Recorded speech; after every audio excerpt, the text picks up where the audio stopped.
Hello and welcome to the easternKicks podcast, a regular magazine programme about East Asian film led by me, Andrew Heskins, founder and grandmaster of easternKicks.com, and James Mudge, our leading writer. Hey-o. Each episode we'll be taking a look at the latest films, news and festivals, often chatting to filmmakers and stars along the way. Hello again and welcome to our latest show. This episode, James and I have been joined by another member of the easternKicks team, Phillip O'Connor. Hey guys. Hey-o. To chat about the Korean coming-of-age drama that's won over audiences and critics alike, House of Hummingbird. And later on, Roxy Simmons talks to the film's director, Kim Bora, about making her feature-length debut.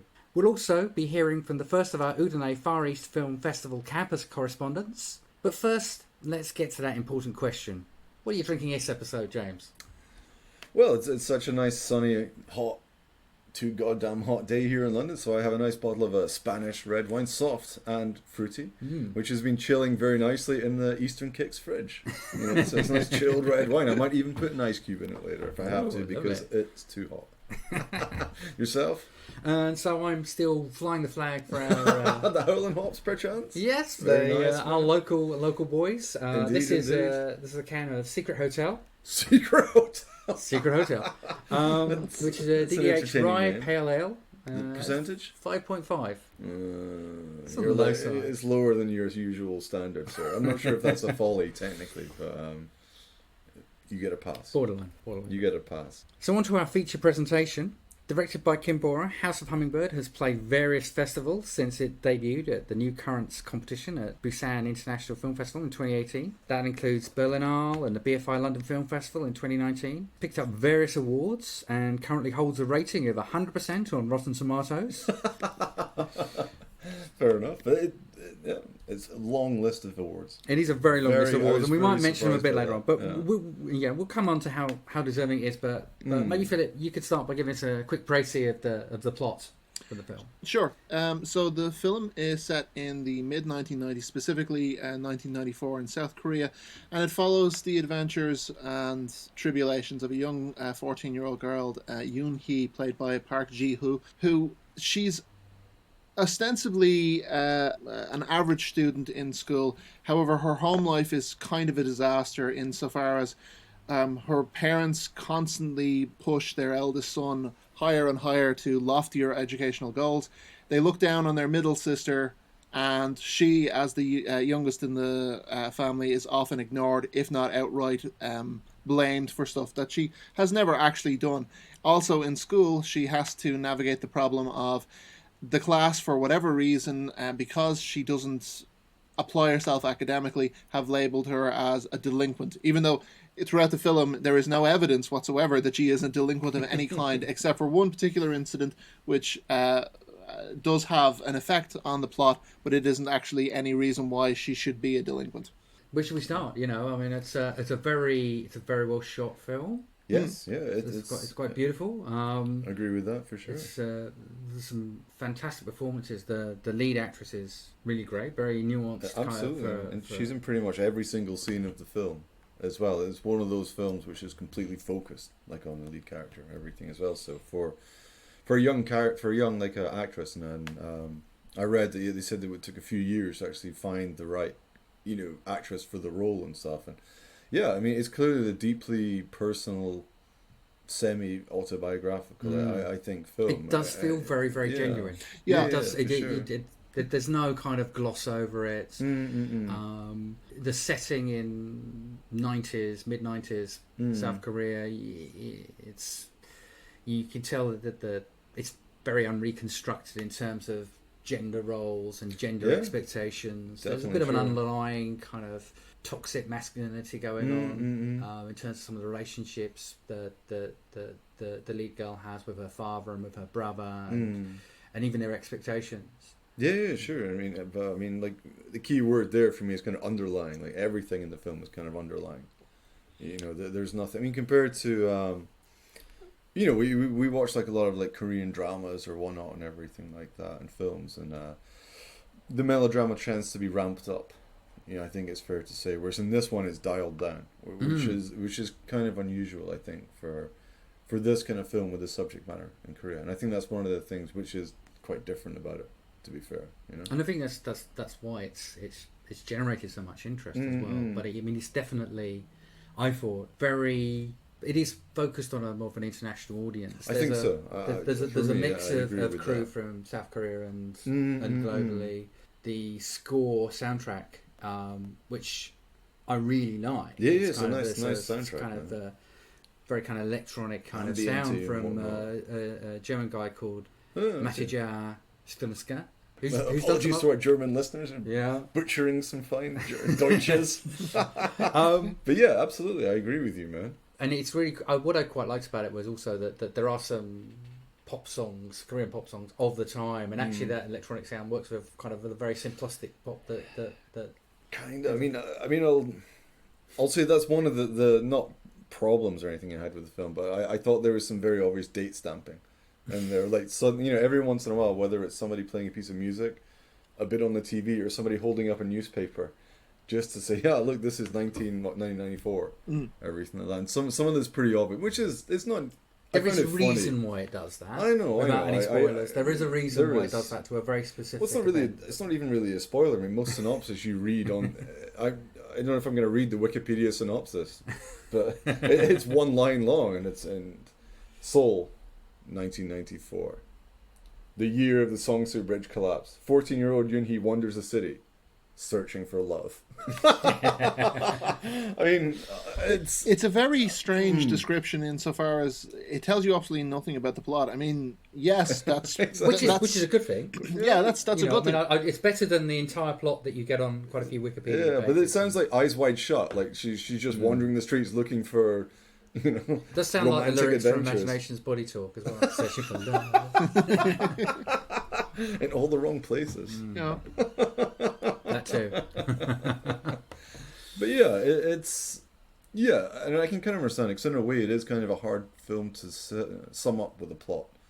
Certainly like a one-line thing, and if you said too much about it, then it's not really a narrative feature in that respect. It's not narrative driven. It's very much for me, it's a character driven thing. What do you take from that, man? I'd say, it's more of an experience rather than a storyline. I mean, we only see it from Yoon-hee's perspective, and she's the only narrator we get throughout the film. So a lot of the film is through her eyes and how she reacts to situations that pop up.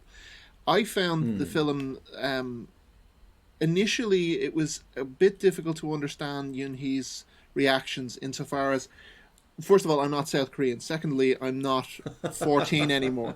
But I do remember what it was like to be 14 and to be awkward and to not know your place in the world. And her issue is compounded by the fact that her family life is it's a disaster zone. I mean, it's the kindest, healthiest way of describing it. And I did like Kim Bora's direction in those scenes because, I mean, there is a lot of toxic masculinity insofar as her father and her brother are just alpha males trying their best to front in front of everyone and everything. We have that with that scene in the film where the father goes into minute detail about how he embarrassed some poor customer who dared to ask for some better food. And I just sat there kind of Kim Bora's direction is brilliant because it starts to move in on Yoon-hee and we kind of feel her embarrassment as that scene goes on. I do find that the film doesn't make them villains insofar as the brother is a complete piece of work. Like, he's an absolute waste of space. But the father, I found, as the film went on, the film doesn't try and moralize him or try and redeem him, but it kind of... Yeah. There are moments like a scene in which Yoon-hee has been given a terrible piece of news, and it's her father who breaks down in the scene, not her. And she kind of looks at her father like, why are you crying? And he is literally beside himself with emotion. And it's not for some selfish reason like he's the one feeling the pain. He knows exactly what this is going to mean for his daughter. I found like it's not a film where there's an absolute out-and-out villain. And I did like that about the film. Sure. I did really appreciate that. And even the brother, like, you still kind of get some scenes, where you'll see kind of underneath his skin and everything like that. You'll get he is he's an ass, but at the same time you will find at least some reasons kind of behind it and everything like that. So it is, the whole way through it is, I hate the word, but it's a very humanistic film. Yeah. It is, her approach is very sympathetic to everyone. Like, you know, it doesn't say like these people are not behaving badly, but at least it kind of looks into whether it's societal reasons or within the family or their own experiences why these people are kind of the way they are and everything like that. Which, yeah, I agree, and that's like a real strength of the film, which you don't see too often, you know, in this kind of premise for a Korean film. I guess it does sort of dive a lot deeper than the melodrama angle, which is cool. Definitely. You know? Yoonhee's character, kind of going back to what I said, as it's a film about experiences, a lot of the film is propelled forward into each scene by the dynamics of each relationship she has. So she has a dynamic with her father and her mother. She has a dynamic with her best friend. But I find that the best dynamic of the film is when she comes in contact with her homeroom teacher for her Chinese language, and that's Miss Young-hee, played by Kim Se-byuk, and that relationship in that film is so well done. It's so organic. It starts off as very awkward, as like every student is with their teacher, but as time goes on, the relationship between the teacher and the student becomes more like big sister and little sister. And you can see as the two actors work at their scenes, it's very, very fluid. It takes a very long time, but by the time we get to the end of the film, I'm not spoiling it, but Yoon-hee learns so much from her teacher, both what she does and what she does not get to do. And I found... And it's not like that hasn't been done before, but you're right. Very...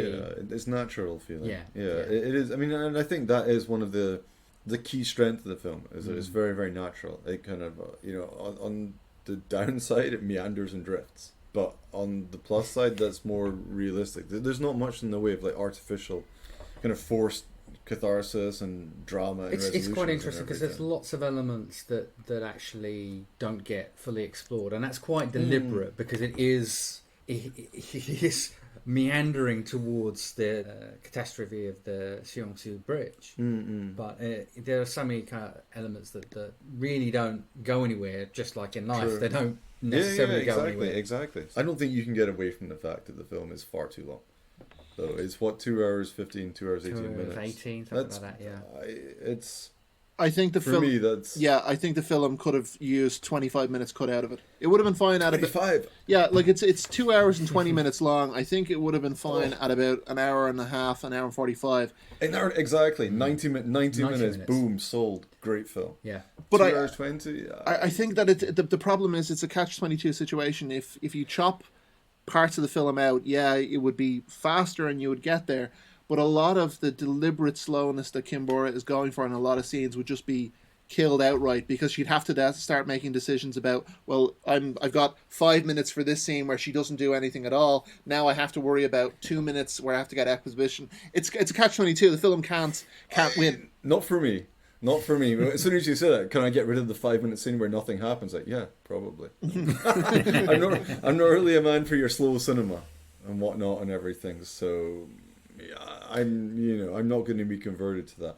And I think, yeah, there's a lot of scenes where nothing happens, and it's a nice nuance, and none of them are like, it's not even that they're wasted scenes or whatnot. It's just definitely not. When a film is this long, and it is too long, 2 hours 20. I looked at other like press reviews and whatnot, and pretty much every single one says great film, way too long. Yeah, you know, it's not just that it's too long. I think some of the editing is a bit off as well, even during some of the scenes. Like the cutting is a bit weird here and there and everything. It's not, it doesn't feel, some of the long scenes don't necessarily feel like like a slow cinema director's kind of version of a slow film. Some of the scenes just feel like they just didn't edit them, anything like that. Like but not in a documentary way, if you know what I mean. So it doesn't feel justified to be that long. If you like stuff like Simon Liang, everything like that, it's cool, man. It is what it is. It's not my taste, but this film doesn't feel like it's trying to be slow cinema. It just feels like some bits go on way too long for me. Yeah. Anyway, and it's. I take it doesn't sink the film by any means. I take your point, and I agree. There are scenes, especially in the first half of the film, where it just definitely. I understand what the director was going for, to do a lot of exposition without dialogue, but at some point you kind of go and cut and cut and cut and cut, and it never happens. And especially since because I think we can, she's obviously a very talented director. She actually manages to get her messages across pretty succinctly and pretty quickly, and then it just goes on for longer. And even like visually, the cinematography and stuff. And that's kind of ties back to what I was saying about the date stamping before. I don't think it's necessary. It's shot in this very sort of soft focus, like the wine I'm drinking, soft and fruity type of way and everything. So I don't think you actually needed all this date stamping and stuff like that. And I don't know, maybe it's like first time director or something, not as confident. I've no idea. But I think she's a very good filmmaker, and I don't think it needed some of the length of the scenes or some of these extra inserts for date stuff and everything. Yeah. So I think we would have got the same effect anyway from it. And it maybe adds a bit more nuance and everything. And the acting is really good. There's nothing... it's not that it's boring. It's just some of it's just like, okay, why? And I think for this kind of film as well, it's a shame that it might not reach as wide an audience because of that and because of that length and everything. There is a very sweet story in there. There's a very naturalistic story in there, and I think a very, very honest story about definitely, absolutely, and it really works. And it's just a shame that length is. It's obviously not holding it back, given the fact that it's won like 1 million awards. But you know what I mean. At the same time, I think that would hold it back from reaching a wider audience. I mean, and that's really my only criticism of it. I think it's a beautifully made film. Love the soundtrack, everything, great acting, very natural. It's just you just kill 45 minutes of it. Yeah, I'd say that the reason why. This is just my personal opinion, but I would say that the audience respond to the emotion of the scene and the way that the scene is constructed. But as you said, there are scenes where there's a lot of emotion, there's a lot of depth, but that it's still going on way too long. So the audience is prepared to forgive the film for its length because of the content of the scene rather than the length of the scene. I think that's why it gets a slight pass. Sure. Yeah. No, sure. And like I say, I'm fully open about the fact that I'm not a slow cinema man as well. So I have that against it. And also I'm a 90-minute man, if that doesn't sound like a weird thing I'm saying about myself, or is that praising me? I don't know. I'm a 90-minute man, let's just say that. How did you guys feel about the setting of the film within 1994? I know you were mentioning the fact that it constantly makes references to the events that are happening in the year, but how did you feel about a film that is not set in today? How did you guys feel about it? Because I understood it. I didn't quite get the point till I looked up a couple of interviews with the director in which a lot of the events of the film are autobiographical. A lot of her experiences are. Yeah. So she would have been around the same age as you and he at that time. I mean, sure. I put it this way: like the 1994 setting, it didn't make no never mind to me. It was just it didn't make a difference. I felt like it because there's that distance as well. It was a bit easier to look at the sort of slightly less reconstructed, kind of masculinity, and all those kind of gender kind of questions. Where if you were making a film that was set in a now, even though a lot of people's attitudes might be very much the same, it just made it easier to kind of have that distance as well as being autobiographical. It was mainly the autobiographical, because it does feel like a really, really intimate and personal film all the way through. I mean, partly what we said because pretty much every single shot is on the wee girl and everything. But the setting could have been there's some cultural context, and I'm sure there's cultural context I don't pick up on. Not being Korean myself and everything, but it as a story, I think. Because of the cinematography, in a very good way, it feels a bit timeless. Almost, you know what I mean? Like it could have taken place. Timeless, and also, I mean, as you're kind of saying, a lot of it relates to all of us who kind of know what it was like growing up. It's not 14 in Glasgow. The only thing I had to worry about how big the knife I was carrying was, and whether I ran out of Buckfast. Those are questions for me. Oh, very, very no. 14-year-old House of Hummingbird in Glasgow would probably not be the same film. Not as heartwarming and touching as that. In some ways, it would though. It would be a struggle against something, sobriety probably. But yeah, no. I think I really like that kind of intimacy and the personal aspect of it. But yeah, I genuinely, and that's kind of why the date stamping kind of stuck in my craw like a little bit, because this could have been in the 70s, could have been 80s, 90s, anytime, which is fine. It's the autobiographical element which I think was more powerful than the need to date stamp, because it has kind of a, not in a bad way nostalgic, but it does have that kind of like soft focus, slightly lo-fi, rose tinted ish kind of look, which I think reminded me of some kind of like Taiwanese films in a way. Definitely, you know, I mean, in it a way to look definitely at that. kind of gave me a sort of the Taiwanese new wave kind of. I think so, man. So it's era not, stuff. which is not a bad thing, obviously. No. But just cut 45 minutes out of it, please. give me. I don't want to see the director's cut. I want to see the editor's cut. But that's obviously I'm in the minority there, I guess, since it's won 1 million awards. But there you go, you know. But it is a great movie, though. It's definitely worth catching. No, absolutely. And it's, put it this way, like, it's one of those films I would still remember, like the key points from it and stuff and everything. So, you know, we're looking into it in more detail, like the length and everything, just because it is a good film. And there's no doubt whatsoever that she's like a really good filmmaker. And most of the reviews have said this film's too long, so maybe her next one will be like 18 minutes. That should be very cool. But I'd be interested to see her sophomore effort. I would really love to see what she does next. Absolutely. Yeah.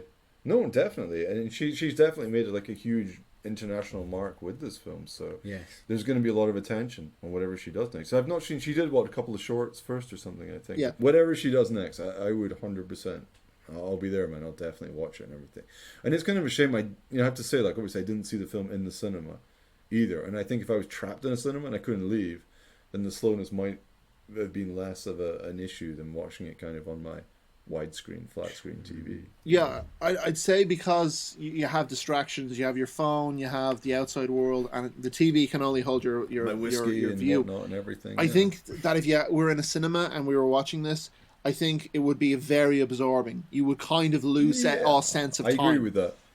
I mean, when I was watching it, like a pigeon flew into my room as well, which was just distressing as hell, because it's not a joke. It's true. It's real. No, it's real. This happened during another podcast. A pigeon flew into my room, and it just started banging its damn head off the glass trying to get out because I was just shouting at it. So, you know, House of, which kind of brings me to a question I was going to ask him. Why is it called House of Hummingbird? I understand that it's the way that Yoon-hee flits from scene to scene, from emotion to emotion, from dynamic to dynamic. She never kind of settles on any one point at any, like, her emotions change throughout the film. So the Yoon-hee who starts the film is not the Yoon-hee who finishes the film. So I feel if the title has to do with the fact of she can't sit still on anything for very long. She swaps friends. She does it very slowly though. Yes. You know, yes. we were saying this before, like, you know, that's what I could assume. Like, it was supposed to be like a hummingbird in a cage, but a hummingbird, like, my hummingbird, its wings are beating like 1 million times a minute. Yeah. Everything in this film moves so slowly. Which is doesn't really fit with that. Which is very strange. Record on the wrong speed. So slow, House of Slow Motion Hummingbird. But it's very Come strange. on, man. I mean, she's no. I get you. I agree with you. That's pretty much how I figured it must be. But again, I'm just poking Folderol at the also of the film and everything. Also, the fact that everyone else is content to let life pan out the way that it pans out, and Yoon-hee has this growing panic and anxiousness that somehow her life hasn't started yet, and a lot of the film is about her frustration at the fact that she wants to do things, she wants to go places, she wants to be with people, but they all seem to want to take their time, and she doesn't. I'd say the other thing that occurred to me when I was watching the film was it took a while for me to peg, but because of two reasons. One, a particular performance within the film, and two, because of the length of the film, it took so long. But we were talking about the toxic masculinity of the film. A lot of Yoon-hee's relationships are actually decided by women. So in the case of her homeroom teacher, she's the catalyst for Yoon-hee finally deciding to stand up to her brother, to stop taking it in the neck. But also her mother, who spends a lot of the film very passive. There's an incident that happens in the film, which I'm not going to talk about, but it is a very dramatic scene. And after that, her mother stops seeing her as kind of the wallpaper in the scene, and she starts actually noticing that her daughter actually is a person. And there's this wonderful scene, and it's played so short, it's done so quickly, where she just prepares lunch for her daughter. And the film spends I can't remember how long it is, but the film spends 4 minutes around of her just cutting back and forth between her mother and her. And it's the look on her mother's face, who is it's Lisa Seung-yeon, who plays her mammy, and it's this wonderful wry smile on her face, and it starts as this kind of curl in her lip, but it finally expresses itself as a full smile as she realizes her daughter is a complete functional person and always has been. And it's a wonderful scene. There's practically no dialogue, and when there is dialogue, it's about eat your food or enjoy your food. Thank you, mammy. That kind of it's a really good scene. It's a really good scene. But in that kind of thing, do you think there's kind of like a bit of like Corrieda in there? I mean, which for me, I got a sense of that in there. I'm not a Corrieda fan, so but I think some of the relationships, like exactly that scene you were talking about, that's kind of sparked a recognition in me for that. You know? Well, I mean, I was getting some of that, but I could come back to what we were saying before. I was also getting a bit of that sort of Hao Shang kind of Taiwan, which again, that I think is reflected in the pace as well. You know, those films aren't necessarily that short. No, they're not, man. But you know, this kind of there's a lot of great. I mean, I think some of my favourite Hao Shang and that kind of Taiwanese New Wave films are the ones about kids growing up, and I think that's one thing he does very well. But yeah, I did get that kind of influence in there, and it would be interesting to see what her influence. I mean, as we said, like I do think the film has a more international kind of pitch to it, which I would say the same about Ho Shan and everything as well. Like they're not in a bad way at all. Like it's just, you know, that's their audience kind of, you know, which is fine. And I think that's what will be really interesting to see whatever she does next. I think for a director who makes a film which is this obviously personal and intimate and everything like that, and obviously makes a big mark with it, then her next film is presumably not going to be autobiographical. Yeah. So it'll be very. Maybe she'll do and studio produced. Studio produced, exactly, man. And maybe it'll be just something like Extreme Job 2 or something like that. You know, I don't. But you know, it might well be, or it'll be another film about like some guy whose father was a serial killer.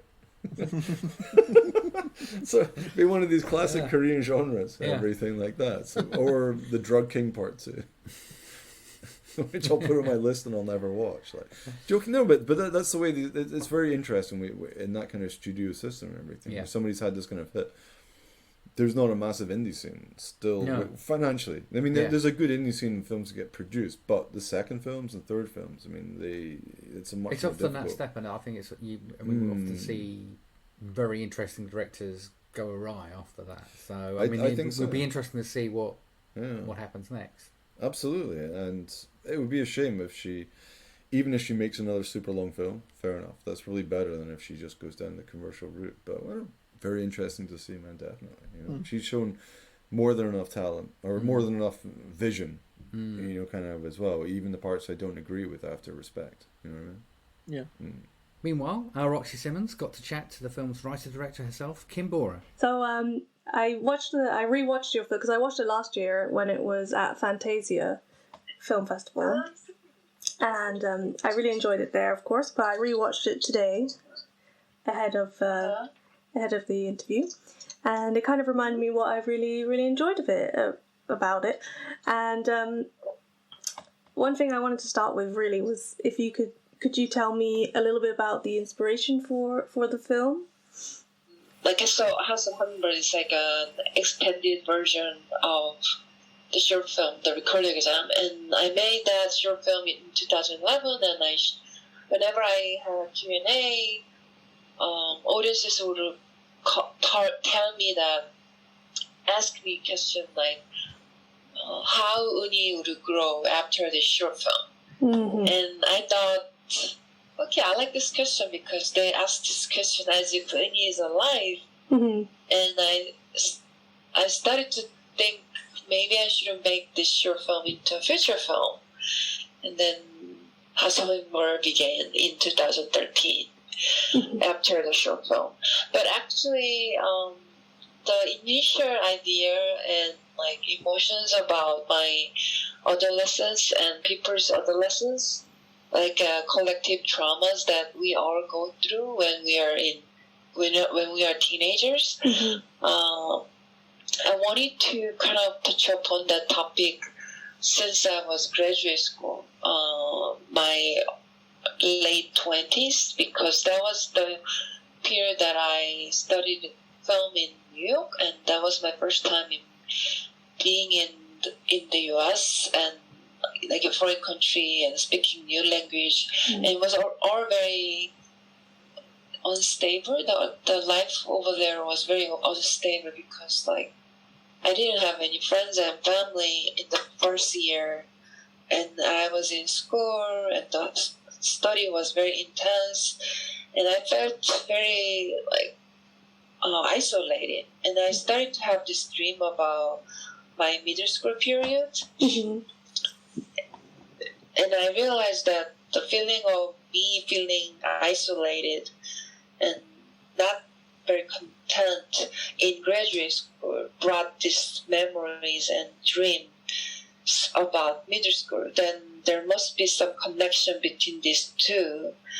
And I started to write down memories from adolescence, and I made this short film, the recorder exam first, because I couldn't make feature first because the memories and like this like stories that I wanted to tell was huge. So I made the short film first. But a lot of people told me that the short film feels like a feature film, or it can be a feature film. So after a few years, I started to write House of Hummingbird. Yeah. Mm-hmm. And did you see yourself in Uni's character at all? No, not. I would say like no, but like now I'm grown up, so I'm very different from her because a lot of people think it's well, I would say it's a partially autobiographical film, but I don't see it as like autobiographical film. But some journalists would just like write, "Oh, this is autobiographical film," and I want to ask, you didn't even ask the question to me. I would just write that way. Like, but you know, journalists sometimes they just write whatever. Yeah. But a lot of people told me after they watched House of Hummingbird, "Oh, by the way, you're not like Uni." As if it's like surprising. Yeah. But like I understand how people want to like kind of make deep connection between main character and the director, but I totally understand because sometimes I do that too. But yeah, like she's very different from me now, but of course a lot of emotions that she goes through in the film is still like the emotions that I also go through as an adult, because I have go through like longing to love well and like despair and sadness and also joy and happiness. That's sort of like fundamental human emotions I still go through like very, very intensely. So that way I am also like Uni, but like you know, she's middle school girl, so I cannot say I'm still Uni, but I was like Uni when I was in middle school, and like the emotions that she go through, I still go through, and of course all other adults would go through too. Yeah. Yeah, I only asked because you were saying how you were thinking back on your middle school days when you were studying in America, so that's why it came to my mind. But I feel like Uni is a very relatable character anyway for anyone, because like you say, everything that she's going through, anyone can experience themselves. So I think that's why the film works so well, because she's so relatable as a character, even as a middle school girl. You know, everyone will know what she's going through, will understand what she's going through.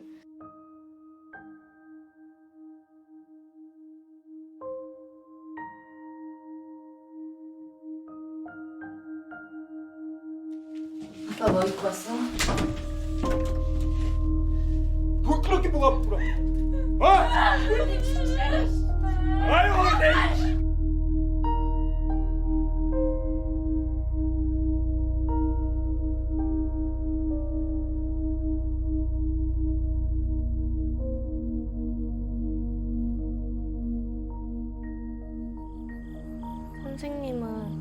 가기가 싫어진 적이 있으세요? 너 미친 거 아니야? 미안하다 말도 안 하냐?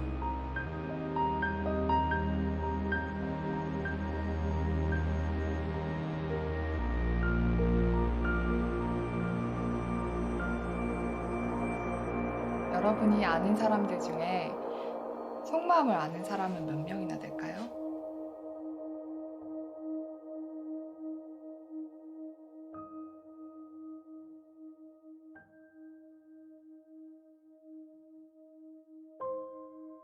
So obviously Park Ji-woo is Uni, and she gives such a powerful performance in the role. Yeah. I wanted to know how did you work with her as a director to make sure she got that tone right for the character?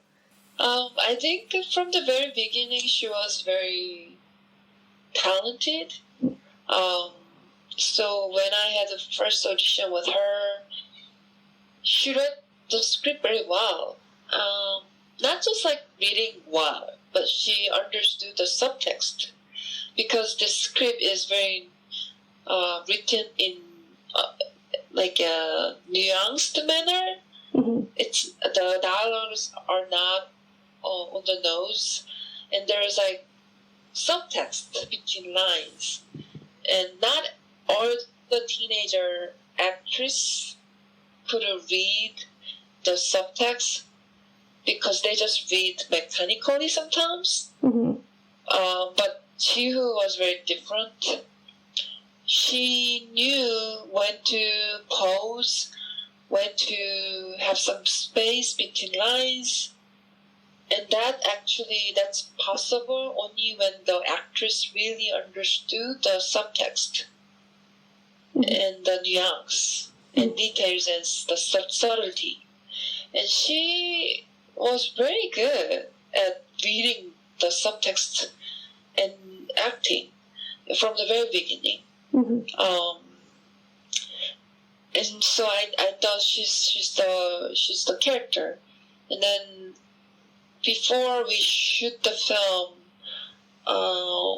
she and I spent like 6 months to just hang out. Mm-hmm. Yeah. One time she came over to my place and slept overnight, and then that day we would go to Han River, which is like big river in Seoul, and Han River Park. Yeah, oh really? Yeah, very nice. So that's great. That's great.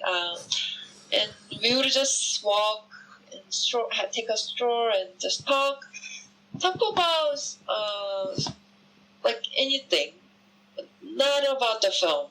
I purposely didn't really talk about film and the script and the character because I just wanted to get to know her first. Mm-hmm. So for the few months, we just sort of hang out and just talk about all issues that we have, like just life matters. Like I would ask a lot of questions to her, and she would ask a lot of questions to me. Of course, we would talk about script and character too, but we would talk a lot more about non-film issue, so that we can build some friendship and trust, and also I would encourage for her to hang out with the Jisoo character. Jisoo, she's like the best friend from the film. Mm-hmm. Yeah, so they would hang out and like go to amusement park together and karaoke together. So yeah, and also I encourage for her to hang out with this boyfriend character, Ji-won, so that all of us can live in the world before even the filming began. Because I realized that working well with teenager or child actors, the tip is that these kids, these teenager actors have to trust me first. Mm-hmm. There has to be trust first, because they are very, very sensitive, and they actually really read adult mind very well, because they are minorities. I see them as minorities because they are leaning on us. they have to lean on their parents and adults. So they are minorities. And minorities, I always think they read others very well. And teenager actors can read the director so well because they study us. They study director because they lean on director. Mm-hmm. So it was very important for me to show I trust you, and let's trust the bond and trust together. So I tried to be very open. I was very honest with her and tried to be very, very, I don't know, like sincere about anything that I share with her. Mm-hmm. One time I also read her tarot card because I'm a tarot card reader. Oh, very cool. And like, yeah, so we spent a lot of time together before film began. So on the set, it was very smooth.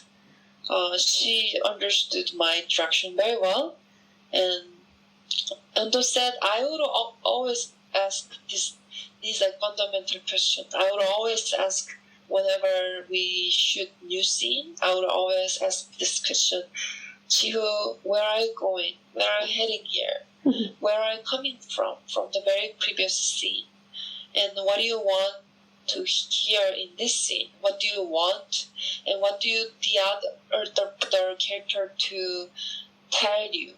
What do you want to hear from the other character in this scene? What's your purpose in this scene? Like, I would ask these like fundamental two questions every time I go for new scene. Then she would answer the question. I purposely use this method because even though I know the answer, like if I ask question to the teenager actress, that means they have more agencies and power. Mm-hmm. Thinking they are also participating in this process as an adult. But you know what? I realized that I thought director should know everything, but I realized that I don't know. Mm-hmm. And sometimes, many times, teenager actors have better answers. So a lot of times she would like ask question like, Director Bora, I don't understand this. I don't understand this emotion. And I would ask question, why do you not understand? Can you explain? Then she would ask, she would say, I don't think that Uni would smile here. Uni would not smile at this scene. And then I say, okay, that's understandable. Then I would have more take. Okay, Chiyo, this is your take. I got my takes, and could you act based on your direction? Mm-hmm. So this is your take. So a lot of times I would just say, Chiyo, I got my takes, and takes were great. Could you just freely act whatever you want? Then she would be very excited, and like she would make her own take. Yeah. And I use the hard takes a lot too. Yeah. Mm-hmm. So it was very good collaboration, I think. Mm. Yeah, that sounds really cool that you got to do that together and got to, get to know each other for so long before you started making the film. And obviously the film is set in 1994, and it kind of centers particularly on the collapse of Songsu Bridge. And I wanted to know why you were particularly keen to set the story around this tragedy. Mm-hmm. Well, there were two reasons. So after 1988 Seoul Olympics, my country was very eager to be recognized by other countries, and like we did our best to be a developed country from underdeveloped country. Mm-hmm.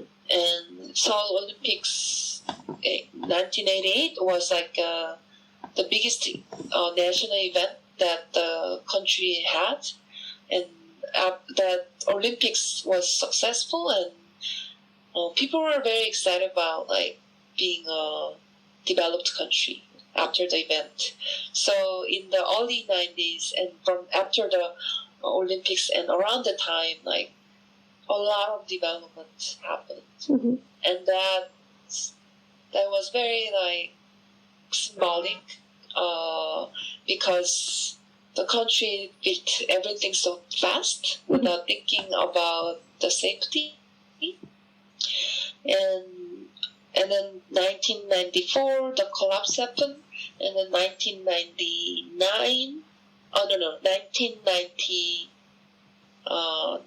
1995 the Samsung department store collapsed. So within 2 years, very iconic buildings and bridge collapsed, and that was very shocking for us, and it was kind of wake-up call for the country to be aware of safety and what it means to be human beings instead of just thinking about development. And I wanted to depict that era because that was very, memorable, iconic year when I was growing up. And no one can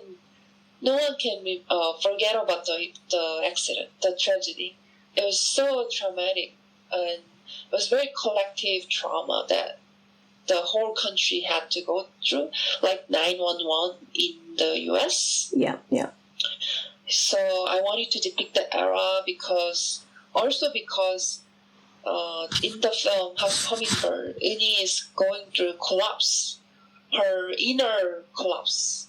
She has always like this separation from her family members and her school and her society and her like relationship with the boyfriend and the girlfriend and the teacher, and everything is collapsing. So I wanted to parallel this main character Uni's collapse, inner collapse, and the national tragedy, which was the Sangsu Bridge collapse. I wanted to parallel these two elements so that this film can be my country's coming of age, Uni's coming of age, but at the same time, it's also like South Korea's coming of age story. I'm glad you say that because one thing I wanted to ask you is how I felt the bridge collapsing represented Uni's journey as well in the film, because she goes through all of these strains and hardships that are just thrust upon her at such a young age, and it kind of reflected what was going on with the bridge as well. So I was going to ask if that was if you would have thought of them in the same way, but obviously you do because you just said you did. But I see. Yeah. So another thing that I really admired in this film was the fact that Uni is, she's searching for love, but she doesn't particularly, have a preference for gender. She's bisexual, and it doesn't really matter to her, if she's with the male character or the female character. I remember the girl's called Yuri, but I can't remember her boyfriend's name at the moment. Sorry, 1 o'clock in the morning. I can't remember. It's okay. Korean female audiences, they don't like the boyfriend character. So no, I didn't like him either. I thought, he's a cheater. You shouldn't be with him. So I wanted to, what made you want to kind of explore her bisexuality and also have the LGBTQ plus themes in your film? I see. I get the question a lot, actually. And my answer is always like, well, I think there's no reason because bisexuality is very natural. Like, we see a lot of heterosexual romantic comedies and romantic films, but no one asks, why did you depict this heterosexual couple? What's the purpose behind? No one asked. True. But since this is bisexual character, a lot of people ask questions, and I always answer, there's no reason. Bisexual people exist, and that's so natural. So there's no reason, and I purposely didn't give any reasons or any scene that she's questioning about her sexuality or questions about her relationship with the girlfriend. I didn't give that sort of scenes on purpose because I'm kind of tired of seeing LGBT people suffering because of the fact that they are LGBT, which is so natural to me. Mhm. So on purpose, I didn't put that scenes so that, you know, that's more realistic to me. Yeah. Do you understand what I mean?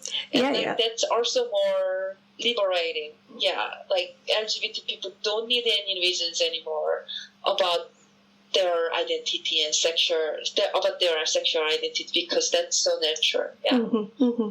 I agree with you. I like that you do that as well, because I feel like representation is important in film, but also for it to be just natural, not just to make it the crux of the character, like, oh, they're gay or oh, they're bisexual, etc. You know, it's just, like you say, I've also think it's natural. So it was just nice to see it, because what I found is that in Korean cinema and kind of in Korean society, it's not as widely represented. The LGBTQ plus community aren't as, widely. It's kind of rare to see them, and it is increasing slowly but surely. I mean, there's your film. There's in K-pop. There's Holland, who's openly gay. I wonder if you'd like to see more LGBTQ plus stories. Yeah, there are not many people like celebrities who came out here in Korea. Yeah, but I hope in the future there are more. But you know what, like. In Korea, the bisexuality and like or lesbian relationship is I would say it's common in high school and middle school, especially girls' high school. They kind of experience female sexual relationship, like and then like when they go to college, they kind of behave as if nothing happened.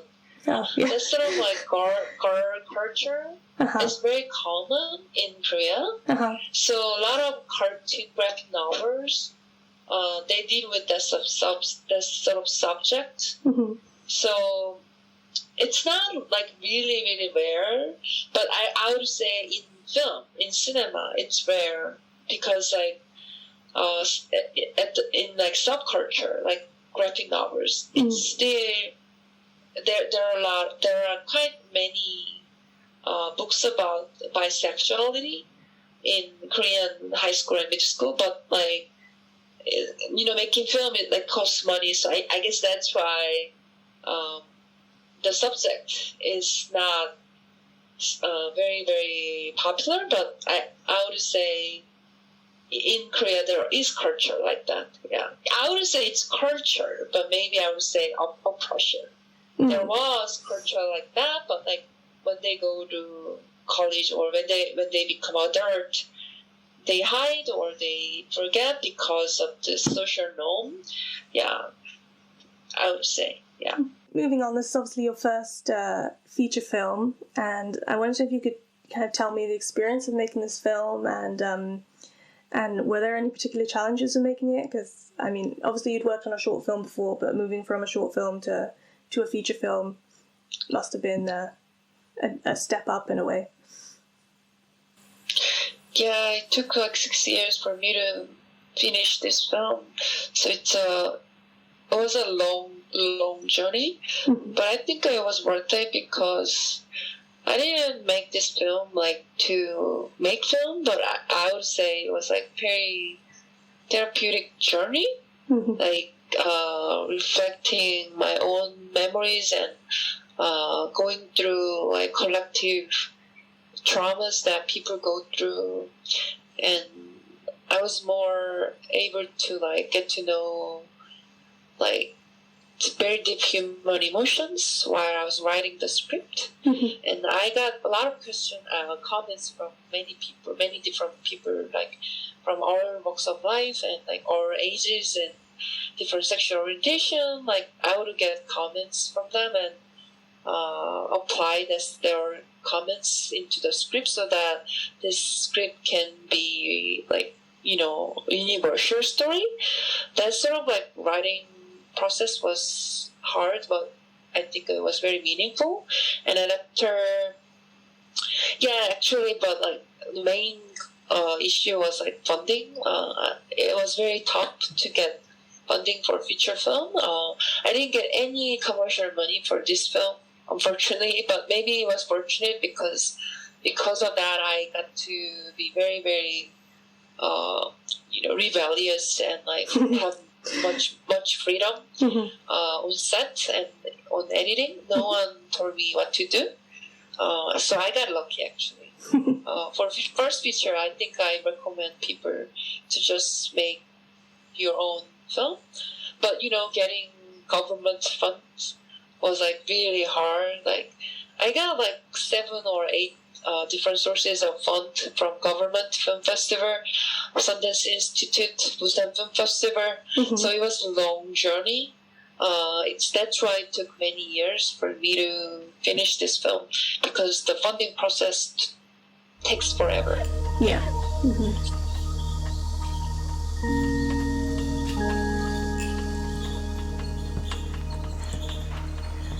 일단 결혼을 하면 서로가 서로에게 붙박이장이래. 뭔 소리야 그게? 우리 엄마가 그랬는데 서로가 서로에게 사람이 아닌 거지. 그래서 바람도 피우는 거고. 우리 엄마 아빠 특징이 뭔지 알아? 뭔데? 눈을 절대 안 마주쳐. 김자 연락 안 와? 연락 안 와.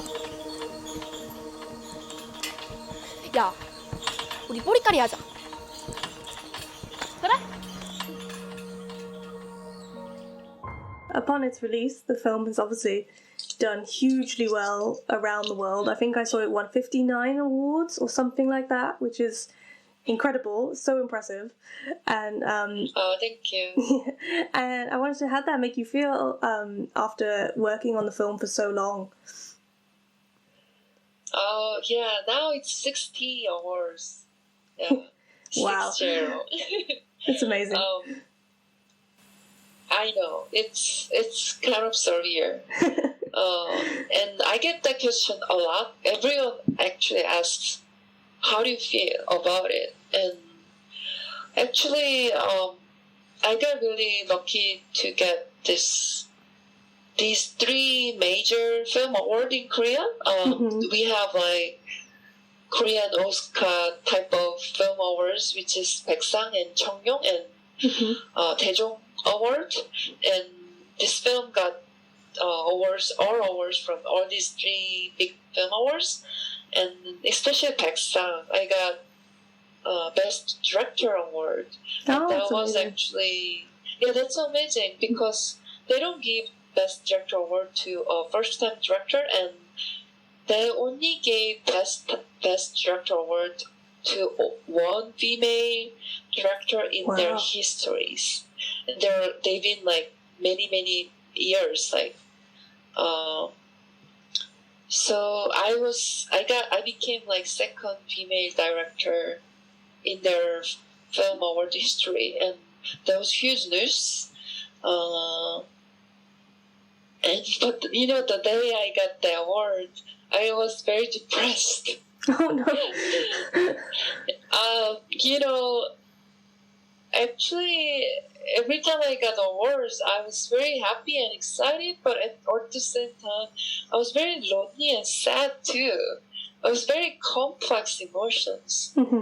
I felt like I was on a roller coaster constantly because, getting like 60 awards, it takes time. Like you have to go to a ceremony and you have to attend this after party, and like you have to answer these like 200 text message from like your high school teacher and like, college teacher and like all these people, and all these things made me really overwhelmed. Of course I was very happy, but at the same time I needed time to process all this process. But overall now I'm more content because the show and ceremonies are over.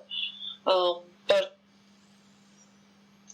during that time, it was very overwhelming and happy at the same time. But now I'm like just very thankful and content. And just feeling very grateful about what happened, because, making film doesn't always guarantee that the result will give you reward for what you have worked, because it's art, so it's not like math.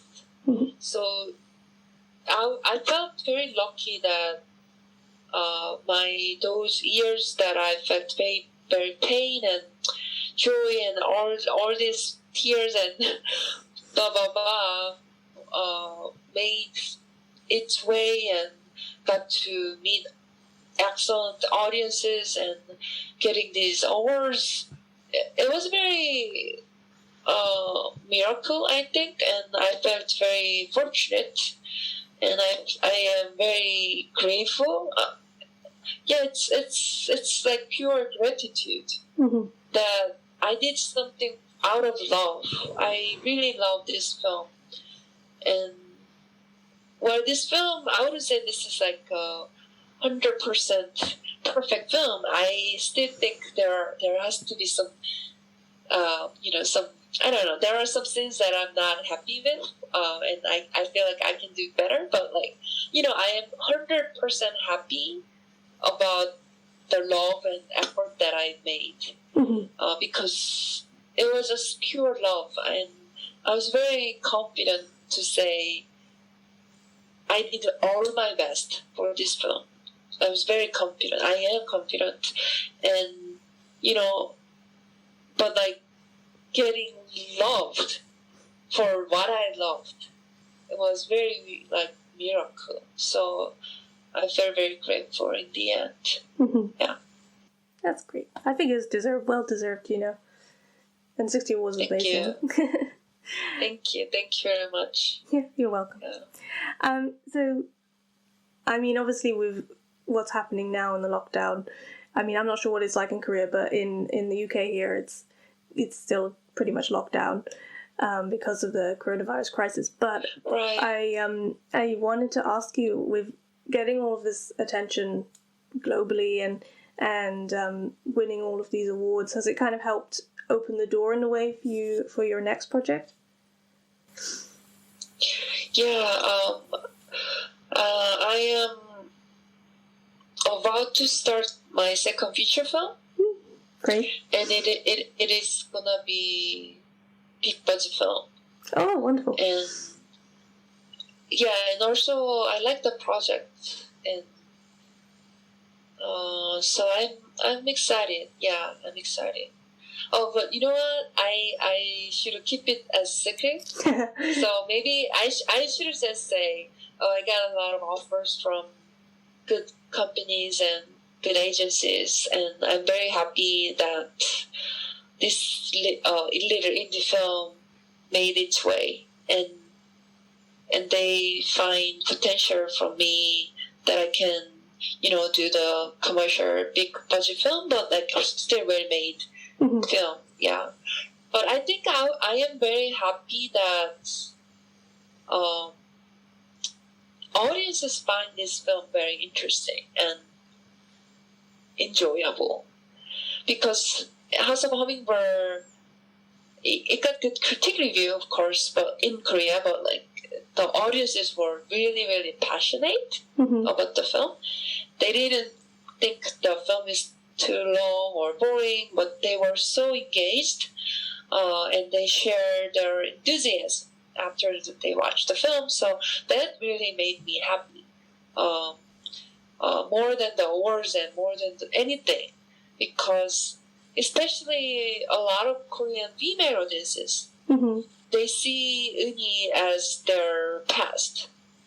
So a lot of female audiences, they would cry during Q&A, and they would share their own stories, crying, and I would cry seeing them crying. Yeah. And that was so meaningful moment in my life, because to share your own story in public space, you need trust. But I felt like they were sharing their own stories after watching the film because they trust me as a person.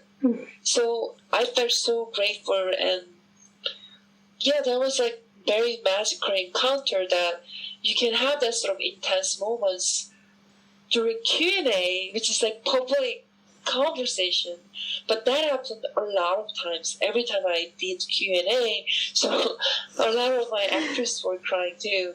Winnie, she was crying, like, but she even when she was crying, she would always make this comment: "Thank you for watching watching our film.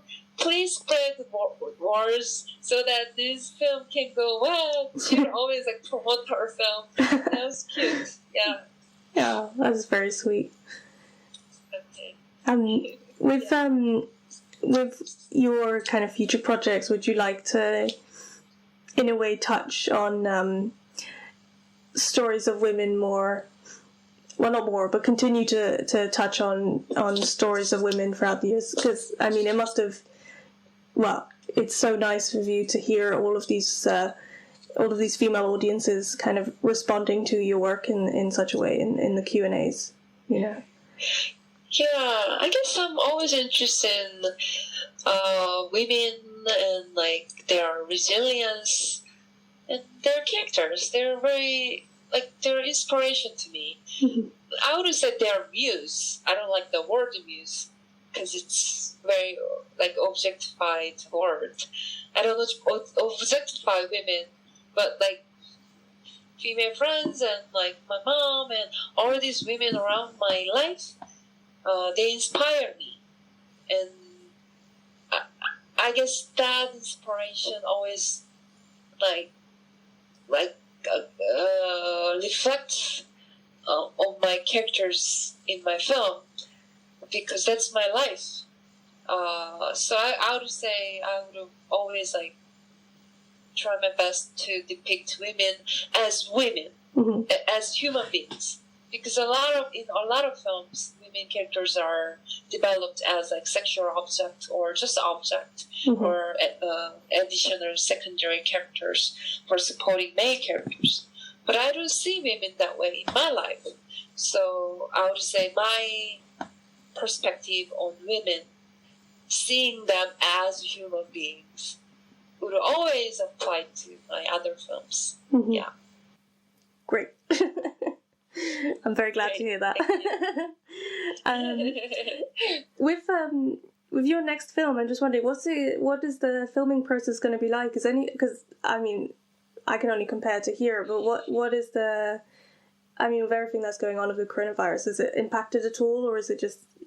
I mean, I feel like Korea has definitely dealt with this whole thing much better than the UK has. So Yeah. it's still a mess over here. But yeah, I wondered what is the process going to be like over there? Is it different at all? The country is dealing with this coronavirus so well. It's kind of amazing, actually. Mm-hmm. Because I was in the US a month ago, and I came back to Korea, and So useful. the day dealing with this whole process was crazy.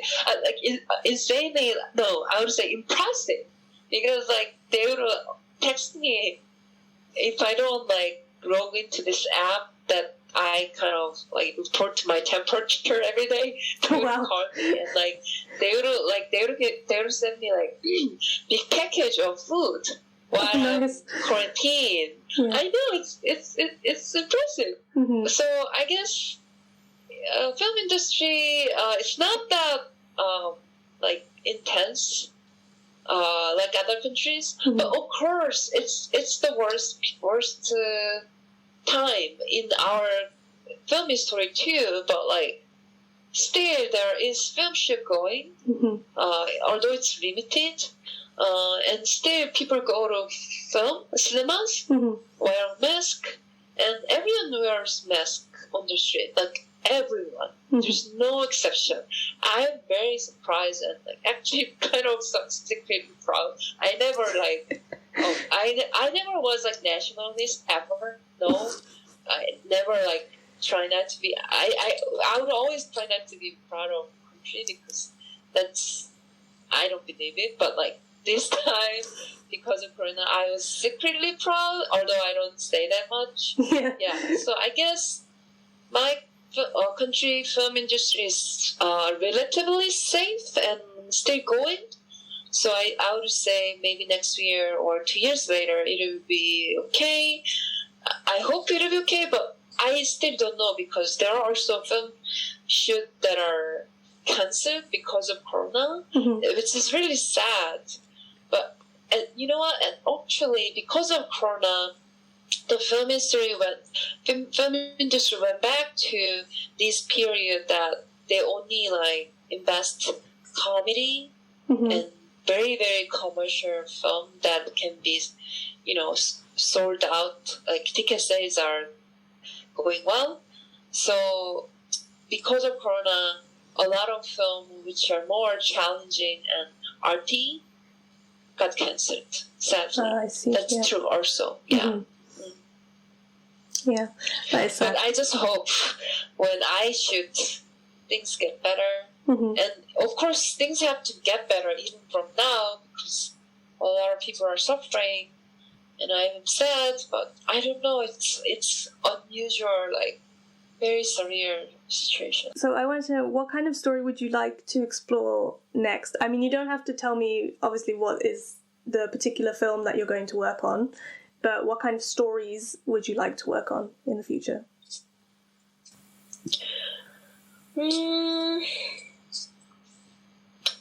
I guess I'm always interested in human beings.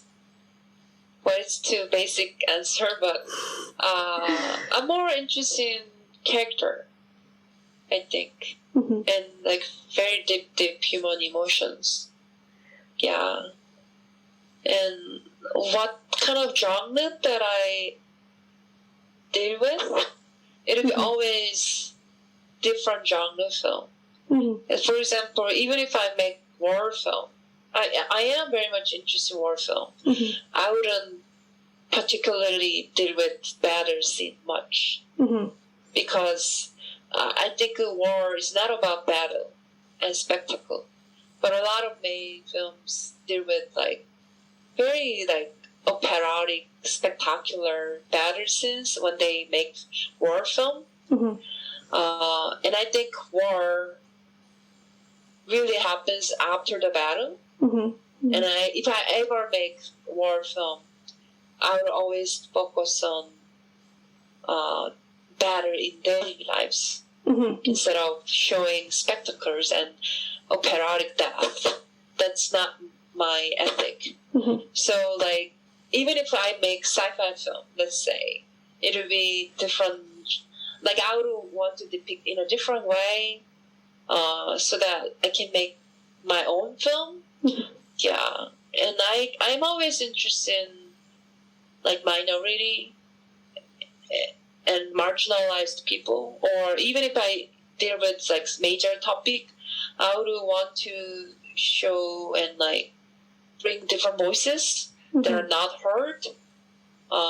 Because I'm a minority, and I think being a minority, being a woman is a curse, but at the same time bliss, because you get to understand different voices, and you can have bond with different minorities. That's very bliss. So I would always like try to bring like voices that are not heard and that people don't really listen to, and I want to bring that sort of voices into my film so that, you know, I can bring different love into my film. I look forward to whatever you make next. Thank you. Thank you very much. House of Hummingbird is available now on US Blu-ray and VOD from World Go USA.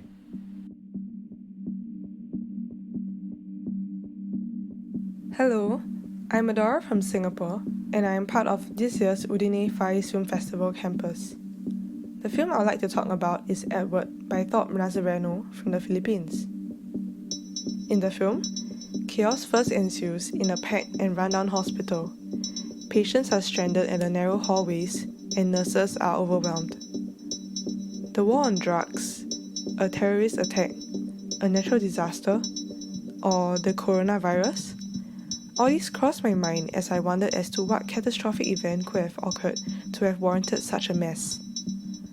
This thought, along with a 4-minute-long take, is interrupted as we see Edward and his friend placing bets on whether a patient would die, and this turns the entire somber mood of the film around. Though only a teenager, Edward is responsible for caring for his ailing father, like many of the guardians in the hospital. The nurses are so overwhelmed that the guardians are needed to care for the patients themselves. The inadequacy of the hospital is shocking. The guardians sleep on the thin cardboards under the patients' beds or in an outdoor holding area. Even so, the film is injected with doses of humour. Edward's free spirit also leads him to befriend a patient Agnes, whom he eventually falls in love with. During a virtual press conference with Thorpe at the Far East Film Festival, he shares with us that this is not only Edward's coming-of-age story, but it was also the lead actor, Louis Abel's coming-of-age story, where Louis experiences his first kiss and even tries smoking for the first time. Edward's coming-of-age story is also what Thorpe fantasizes for a childhood that could have been for him. He reveals that unlike Edward, his adolescence was sheltered and reigned. Though this is Thorpe's second film of his father-son trilogy, Thorpe mentions he personally does not face any problems with his dad. Rather, he discovers the father-son narrative to be a powerful outlet to convey key societal issues that are taboo in the Philippines. Thorpe's approach to filmmaking is a responsible one, where he dedicated a year to carry out ground research across the local hospitals. As for the actors, Thorpe immerses them with local street children as well as in the hospitals so that the actors can understand their plight and allowing their acting to be more realistic. Having the film entirely set in a hospital also made me relish being part of this single space where I began to grow attachment to the people and their stories. The result of Thorpe's thorough and dedicated process is a layered, engaging and bittersweet experience that leads us to ponder on the numerous societal issues in the Philippines, our home country and beyond. By the end of the film, I realized that the chaos at the start wasn't a result of a terrorist attack, the Philippine drug war, or even a pandemic. We don't know all the patients' reasons for being there, but this is the reality of the Filipino healthcare system. A system so broken, and in Thorpe's words, is the result of decades of corruption. So now we come to easternKicks picks. This is where we look at what we might have discovered. There might be new films. There might be films that have been hanging around on Amazon Prime for ages, but they've only just turned up in our recommended list. That's true.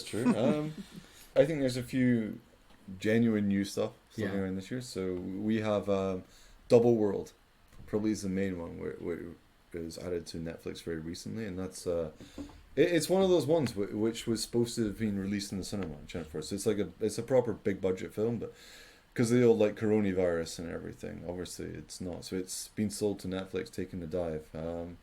Directed by Teddy Chan himself, like who's made like a lot of Kung Fu Jungle, Kung Fu Killer, whatever. Exactly, I can never remember what to call the damn thing. But it got switched, and then it got switched around again.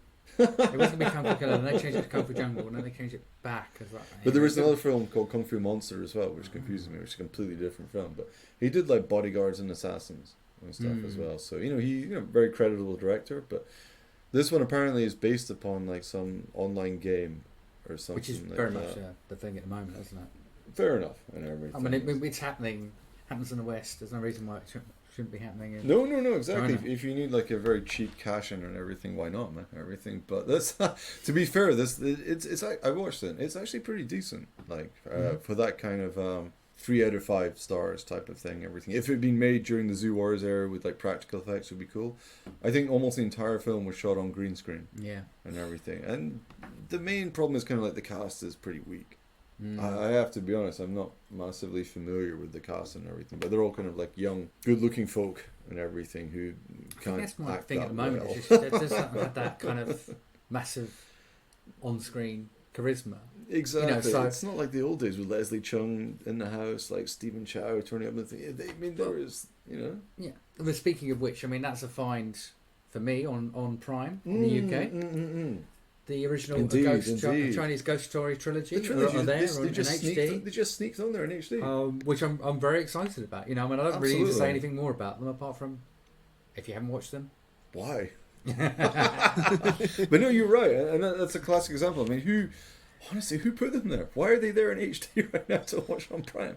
I mean, who even has the rights for them and everything? It's bizarre to me. As far as I remember, it's listed as Film Workshop. Yeah, so did they have a deal with... I don't know. It's a rabbit hole. It's a bug hunt we don't need to go on. But you're right. Those three are on there. I mean, if you don't check them out, then wow, you probably shouldn't listen to this podcast. No, you should anyway. And subscribe and all the mind. But also like Romance Doll just turned up on Netflix as well, a Japanese one, which a new one which I haven't watched yet, but seems to have got quite a good reputation, some festivals and screenings and everything. And I randomly found the Golden Era on there as well, which again, like you said, may have been on there for years and I just didn't know about it. But it's not listed under Chinese films, it's not listed under international films. This was based on like Google searching Chinese films on Netflix rather than searching through Netflix. It's like they're deliberately trying to stop you finding these films. I don't know, man, but the content is growing. There's more stuff there and everything. And I would, maybe we'll talk about Double World more later and everything, but it's worth checking out. And then, like say, Chinese Ghost Story Trilogy. Wow, I mean, there's a triple bill with a few bottles. That's on a very extremely hot London summer. Yeah, what else would you want to do on a hot day like this? But stay indoors and turn a fan on, listen to the Eastern Kick podcast, and then watch them first. The podcast, man. So, have you found anything recently, Philip? I did. I recently was able to watch Labyrinth of Cinema by the late director Nobuhiko Obayashi. For those who are au fait with him, his main claim to fame is he directed the 1977 classic Japanese film House. But Labyrinth of Cinema is... I can't really describe it to you guys in kind of straightforward terms. It's an abstract film. It's 3 hours long, and it's 3 hours long, and it deals with the bombing of Hiroshima, of all things. Right. Okay. And the film jumps back and forth from like the 1920s to the 1940s to modern time. It involves time travel, aliens, scenes in which the main cast find themselves in the cinema, on the cinema screen, portraying the characters they are on screen while commenting on the fact that they're being portrayed in a film. It's a very, very deep, very, very complicated movie. I came out of the film and spoke to a couple of friends and went, I'm not actually quite sure what I watched, but I'm certain I enjoyed it. Where did you watch that on? It was being streamed on a film festival online. Unfortunately, fair enough. Because of COVID, there's no screenings of it right now. As a like kind of grave marker for a person's career, because Obayashi passed away soon after making the film. That's a very fairly morbid way of putting it. A grave marker. But he was suffering as I'm led to believe he was suffering from cancer throughout the whole film's production. So he knew going into the film that he was probably not going to make it to the other end and see how the film turned out for him. But as a film, as an epitaph for a person's career, it's an amazing film. It's not bad. It's just there's no adequate way to describe it. It sounds promising, apart from the 3 hour part. But tell me it's not. But you're saying it's not a slow 3 hours, right? No, the film never stops. It's just a baffling. Yeah, well, like that's fine by me. I don't mind 3 hours. It's more the slow part that sends my guts into turmoil. I will say that it is not like House of Hummingbird, in which the film spends more than 30 seconds on anything at all. That's okay with me then, man. Sure, sounds good. I'll check it out, man, for sure. Before we go, there's just a chance to mention a special offer from our friends at Terracotta. Yes. All our listeners can get 10% off at their store. Just use the code KICKS10, that's all uppercase, at the checkout, and you'll receive 10% off. Nice. So just go to shop.terracottadistribution.com and get your offers on. Some right nice films on there as well. So yeah, why not?